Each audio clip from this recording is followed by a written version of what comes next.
This program is brought to you by Dolco Media.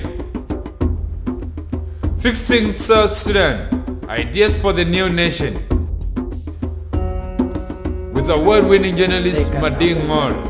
Absolutely. Honorable Ashwin, as you can see, the ideas of the initiatives are varied. On July 8th, the clashes in J1 took place, which was very unfortunate. Including country-specific ones, which and the rebellion continue to be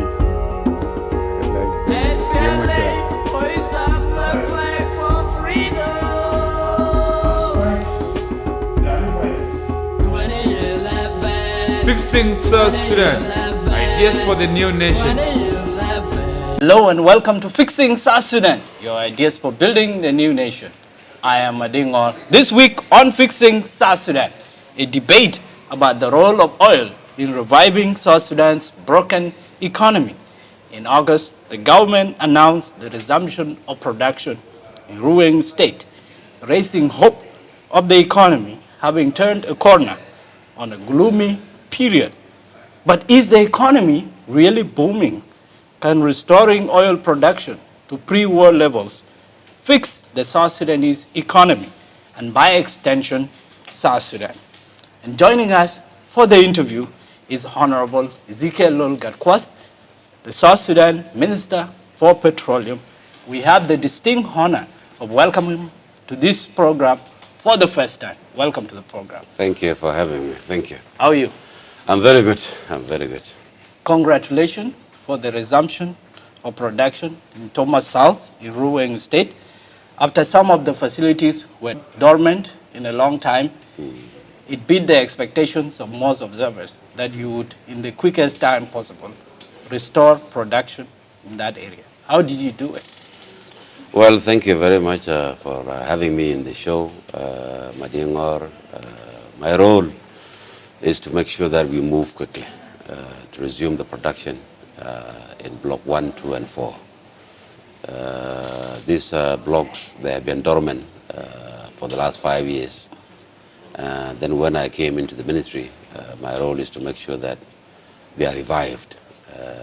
Then what we have done is to call all the partners, CNPC of China, Petronas of Malaysia, and then ONGC of India, then NALPET, the National Oil Company.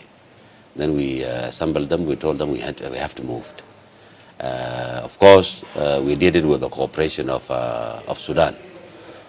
We have a company called 2B OPCO, or 2B Operating Company.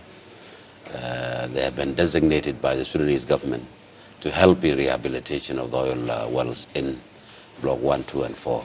And then we have our GPOP, a company that is operating these blocks in Ruweng State and Northern Leach State. We have moved quickly. It was supposed to take 1.5 years to put it into production. But what we have done, we have managed to put it into production in 1.5 months. And now it is actually producing. We have 2 cargoes now in Port Sudan, which we will be exporting by the beginning of December. This is going to add more money into the economy of this country.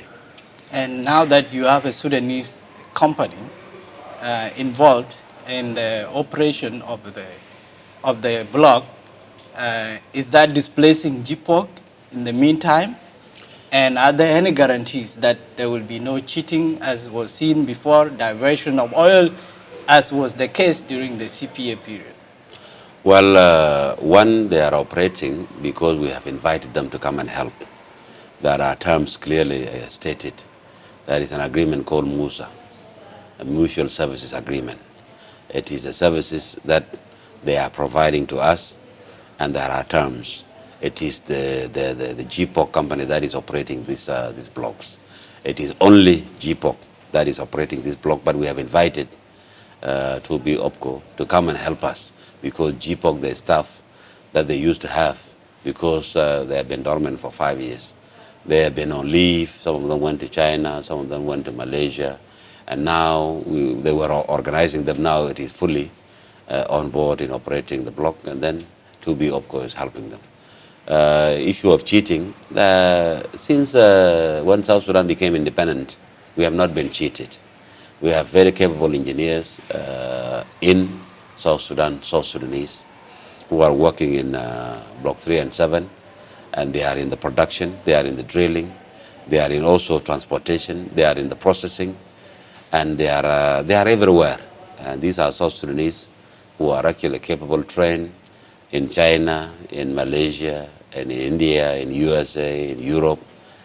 Some of them also, they are trained here in Juba, in South Sudan, and also in the neighboring countries. They are capable, they are running this oil industry, and we cannot be cheated. We are not South Sudanese of the 70s or 60s. We are new South Sudanese, and they are capable of running it. I'm very, very impressed with my team in GPOC, SPOC, and DPOC, and also in the ministry and NALPAD. They are doing very well. So they are monitoring the flow of oil from the production when it is being produced, and when it is actually being pumped to the field processing facility, which is in the field, and when it is actually sent to Jabalain or to Ijlij, it is sent with only 10% water, and when the water is being knocked out in Jabalain or in Ijlij, so that it is ready for export, they are also there.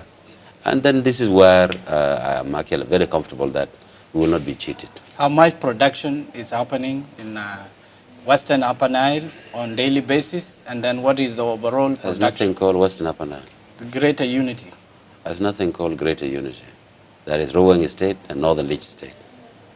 So the production that we are having in Northern Leach State and also in Ruweng State, we are producing 20,000 barrels a day as we speak. And then by December, we are going to put into production a Unity oil field. And this Unity oil field used to produce 30,000 barrels a day. But we suspect that it will be producing more. So the whole blocks of 1, 2, 4 will be put into production by the end of this year, 2018. Is that making a difference? It is definitely making a difference, because when I came to this ministry in 2016, we were producing very little, 130,000 barrels a day, only in Block 3 and 7. And this 130,000 barrels a day in Block 3 and 7 in Northern Upper Nile and my wood state, we used to produce 270,000 barrels a day. Because of the crisis, we have to shut down some wells, crisis in 2013, and then we have to actually produce just only half. Now we have actually moved slowly up to 135, and then we wanted to move to what we used to produce, 270,000 barrels a day. Now with production in Ruweng State and also in Unity oil field in Northern Leach State, we will now move, we are now as we speak producing 155,000 barrels a day. This is making a difference to the economy of the country, and also it is making a difference to the states that are producing the oil, because there are South Sudanese who are working there and they are benefiting from the oil. And when you talk about the oil dividends, we have the Community Development Fund, and it's not being seen how that money is being spent and where it is going. So when you talk about people benefiting, where is the CDF money going? Well, if you look at, of course, it has been dormant for 5 years, especially in Block 1, 2, and 4, and 5A. But of course, Block 3 and 7, we are actually doing 4 projects. We are doing the hospital, we are doing school, we are doing agriculture, and we are doing water. These are the 4 projects that we are doing directly benefiting the communities. When you say we, is it the ministry? Is it the oil operating companies? Well, when I say we are doing it together, the oil operating company and the ministry. Of course, all the oil operating companies, they are falling under the Ministry of Petroleum. It is us directing them what to do. To what extent is the community involved? Well, the community is involved because we have a system. When I came to the ministry, I wrote a ministerial order that any decision to carry out those projects, the ministry, the operating company like DPOC, and the state government will all be involved in this. So definitely we are working together as a team. And the price of oil has been steadily rising, and the volume of production has been increasing, as you said, and yet the economy doesn't seem to be booming. Minister, is the economy booming for connected few, or is it booming for everyone? Well, if you look at it, when I came to this ministry, the price was actually $40 a barrel. Now, if you look at it, it has gone up. When I came, the production was 110, 112,000 barrels a day. It has gone to 135. Ruang State was not actually in production, and Northern Leach was not in production. Now it is in production. With the current price of the oil, we are booming. And we are booming in the level of South Sudan. We are not booming in the level of the United States of America. Or Europe. And in the level of South Sudan, where is the money? You cannot talk about boom without money. $400 million has come into the economy, doesn't go to central bank. So where is the money? I'm not the Minister of Finance. You are not the Minister of Finance, but but you definitely talk about a boom that is not trickling down to anyone. Well, if you look at it, I think the Minister of Finance has been doing an excellent job, because if you look at the salaries, they are being paid on time. If you look at the foreign missions, embassies, they are being paid. If you look at some of the projects that are being carried out, like the new airport now is open, it was actually financed by the government. We are actually doing activities. Of course, in the level of South Sudan, we are doing a lot of activities. And the President of the Republic, Salva Kiir Mayardit, is trying his best to make sure that the services are delivered to the people of South Sudan. Of course... What did you mean in February when you said that the economy was booming? Were you projecting the boom that you are now talking about? Or was it a boom that you were feeling even when personally? even when I was talking in London, I was very clear. To us, we cannot actually move quickly as US or Europe. You know, sometimes the economic growth is actually projected by you doing activities that you think will lead into the growth of the economy. I'm not really the one in charge of finance, but to me, the situation that we used to be is not the same thing like today. You were criticized everywhere and widely, and do you regret the remarks? No, I will never regret the remarks. So Sudan is growing. It's actually going up. You have, we just had an oil conference. Last year it was 300 companies who came. This year 450 companies came. And I just signed an MOU with South Africa to deal, to invest in pipeline, refinery, then oil blocks. And they're going to invest $1 billion. You understand the concern of people is one thing to produce oil as much as possible, but it's another thing when it doesn't get to the people. And that's why there is a disconnect between those on top and those at the very bottom. Well, you know, if you look at it, Mading, if you look at what the government has been doing, you should also appreciate your government. We are delivering services to the people in a very difficult time. Where? Here in South Sudan. What kind of services? We are actually doing education. Because the salaries are not being paid. No, then you are actually not in. You are not actually being fair to the government. The salaries are being paid. Even today, they will get salaries. Today, as we speak. Yeah, but some areas. They will be getting paid. To me, if you look at the difficulties that we are in since 2013 until today, of course, we had an agreement signed in 2015, and in 2016, it did not work because of some people who are very hungry for power. They cannot wait. Then now we had an agreement in September this year. So for us, as South Sudanese, we just need stability. If we have stability, we have a lot, even more than booming. Are you optimistic that South Sudan will kick off? Definitely, I am. And everyone will be prosperous? Very true, because definitely this peace, the president is championing it. He has decided that peace has to be brought back to our country, and he's leading it. If you see the celebration on the 30th of October in the Freedom Hall, to us, or in the square, it is a leadership that is actually leading toward peace. Let's take a break from here. Okay.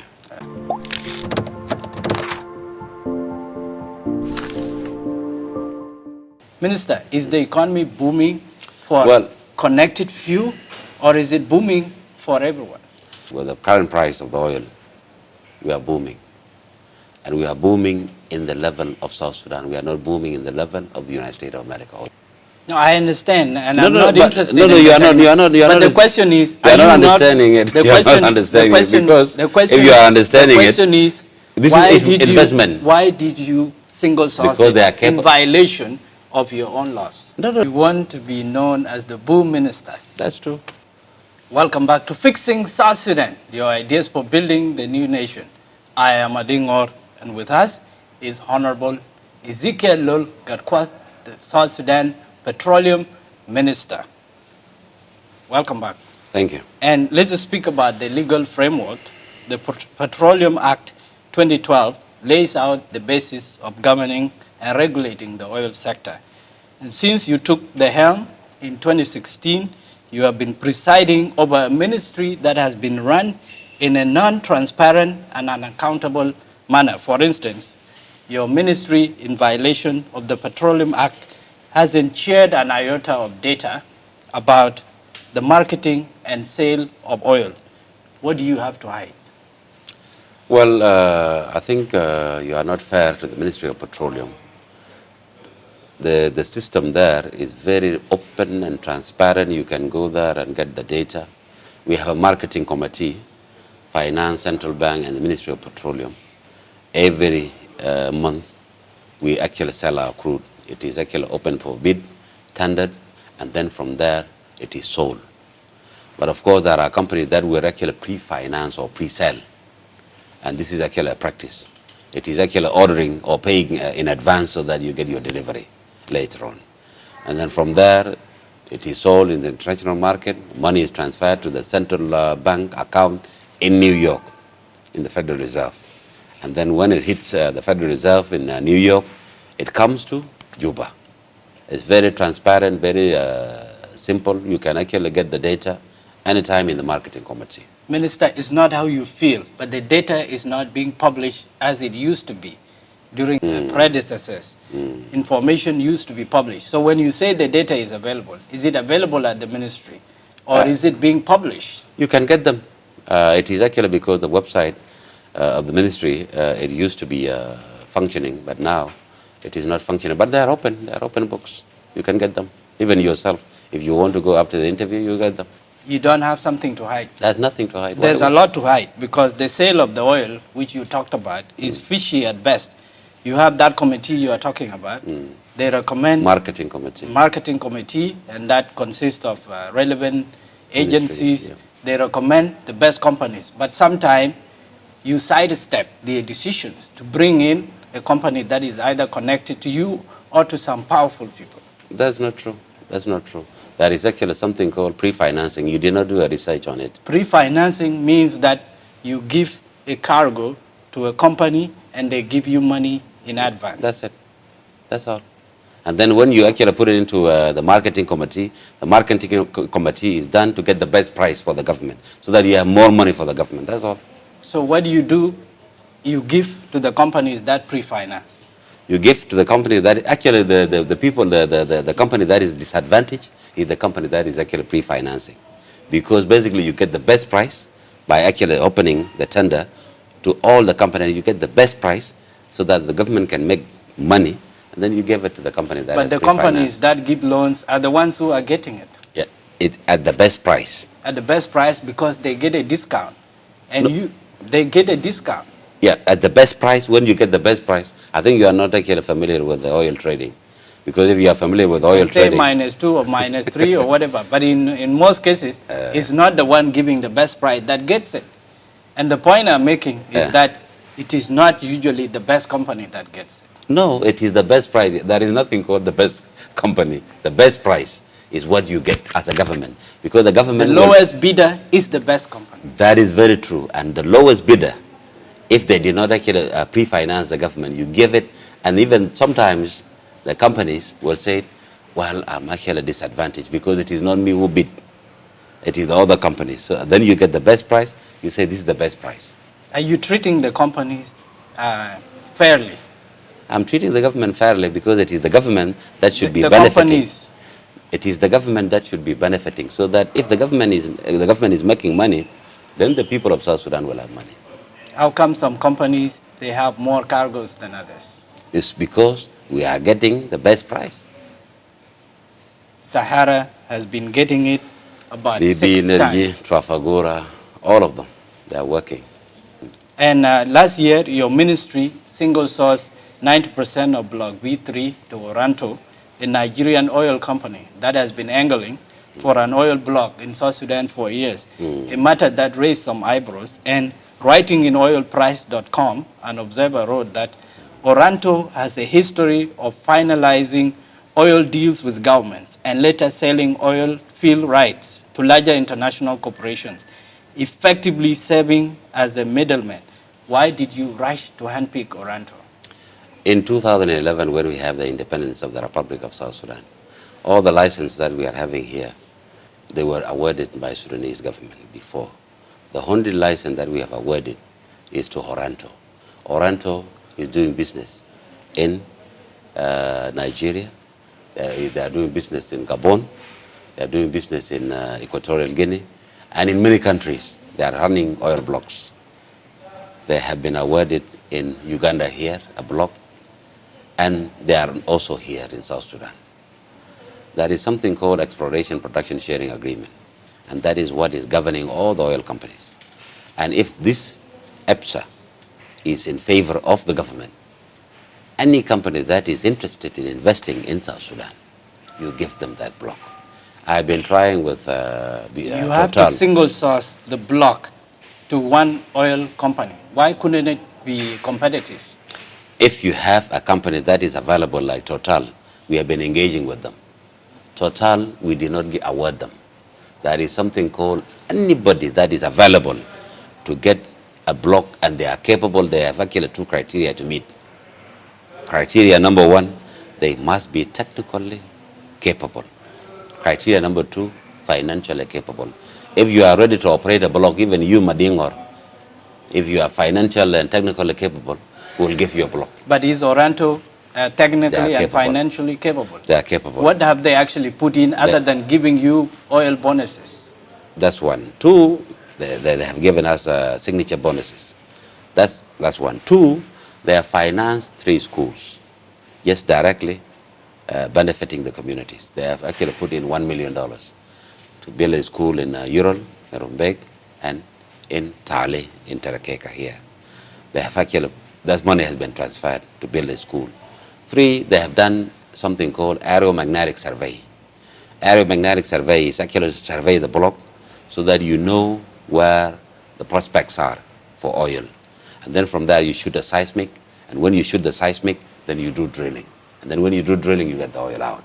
That they are doing this already. My estimate showed that if they have invested anything, is to the tune of $10 million. And you have an oil block that could have 3 billion reserves. Is that not a concern? That you would single source an oil block to a company that is very questionable, has questionable record and has had its contract terminated in other countries? Like where? In, I can't remember the exact country. That's not true. That's a propaganda. It's not propaganda. Let me tell you, to operate a block. What have they brought in other than the $10 million? Okay, forget about the money. Let us talk about what are they doing. Any company that is operating a block, what do they do first? 1, they do aeromagnetic survey to map out the block. That is money. Then 2, they shoot a seismic. No, I understand, and I'm No, not interested. No, you are not. But the question is, you are not understanding it. You are not understanding it because if you are understanding it, the question is, this is investment. Why did you single source Because they are in violation of your own laws? No, it is not in violation of our own laws. It has not been approved by the Petroleum and Gas Commission. It has been approved. Then you are wrong. It has been approved. It has been approved, and it is not in violation. The Ministry of Petroleum has a right to award licenses to any company as long as they are meeting the requirements of the EPSA. What if it was competitive? Of course, we were actually involving other companies. By the way, for your information, B3 was held by Total. And it was a split. It was a split. Then we have decided that Tullow and then Kupek, this is a Kuwaiti oil company, state-owned, and then Total, the three of them, we'll give them B1, B2. And then B3 was given to Orento. We were negotiating with Orento for some times. And then when I came to the ministry, then I have decided that let us actually move quickly because we cannot wait. We have been waiting for 30 years for Total to operate this block. And when I came in, when I gave it to Orento, there are activities now that are actually happening. We speak about fixing South Sudan in this program. Yes. Are you making decisions that are fixing South Sudan? Of course, 100%. I was just telling you about Orento that you are criticizing now. They are investing already in South Sudan. They are building schools. They are shooting the seismic. They are having workers who are actually going to drill. They are actually mobilizing. That is actually another thing that will add into the economy of this country. Resuming the production in Block 1, 2, and 4, it is adding into the economy of this country. In 5A, which is Tariyath, will also be producing by the first week of May next year, because we have to clear the roads, we have to do many other activities. And if this block is going to be into production, then it is going to add into the economy of this country. We are going to increase the production in Block 3 and 7 in Northern Upper Nile State and Maiwud State. This is going to add into the economy of this country. You seem to be confident that your decision on Orento is the best decision. Very, very. The best decision I ever made. Because one, we have a policy in the Ministry of Petroleum. If you are ready and capable to operate a block, because South Sudan is actually floating in oil. It is floating on oil. And if they are known to resell the oil blocks, what if they do that? Would that be legally there is something called admissible? Farm-in. There is something called farm-in. If you have a block and you operated it and you discover oil, and there are giants that are interested to come in, you allow them to farm in if it is approved by the government. Total and Tullow. That means you are dealing with a middleman. Just 1 second. Total actually farm in or bought the shares of Tullow in Uganda. In Uganda. Total. Because Tullow hit the block, discovered the oil in Uganda, and then now Total decided to come in to farm in so that they have more money, more manpower, more connection with the banks, and then from there you move forward. Even this block that we are operating now, B1, B2, block 1, 2, and 4, you have heard of Talisman, you have heard of Lundin, you have heard of other companies. They were having these shares here, but they have to sell them and they move on. That's where CNPC and you are comfortable Malaysia, with that? It is a practice in the oil industry. It is a practice. But the best practice is to get a company that can actually finance the entire production. The best practice is to get a company that can discover the oil. And when the oil is discovered, then now the big players, the big boys. Why don't you bring in the big players? If the big boys are actually very, very bureaucratic and they are slow, Total. Why don't you leave it to the future generation? Why do you want What about the current generation? Why do you want the boom to be for now? Why do we have to actually just, what about the this generation, Minister, the current generation? have you fixed South Sudan? Yes, sir, definitely. We are fixing it together. It is not me. It is a collective responsibility. The president is leading it, and we are helping him. And we will continue to help these people, the president and the people of South Sudan. What legacy do you want to leave in this ministry? What do you want to be known for? As someone who tried to fix South Sudan, who failed to fix South Sudan, or who has fixed South Sudan? Definitely, I will definitely want it to be remembered. One, that the economy is really, really making a difference to the people, not to individuals. And it is actually helping the people to get salaries on time, because when you have salaries, you will go and buy something in the shop. Then you actually really have something in the economy. Myself, I wanted to also be remembered that I have actually made a difference by producing all the blocks in the country, and the blocks is being produced and the people are making money. I wanted to be remembered for bringing in other companies to explore oil so that South Sudan can actually grow. like the Middle East and other countries that are actually growing, and you can see now. You want to be known as the boom minister. That's true. Honorable Ezekiel Lol Gatkuoth, thanks for coming to Fixing South Sudan. Thank you very much. Thank you.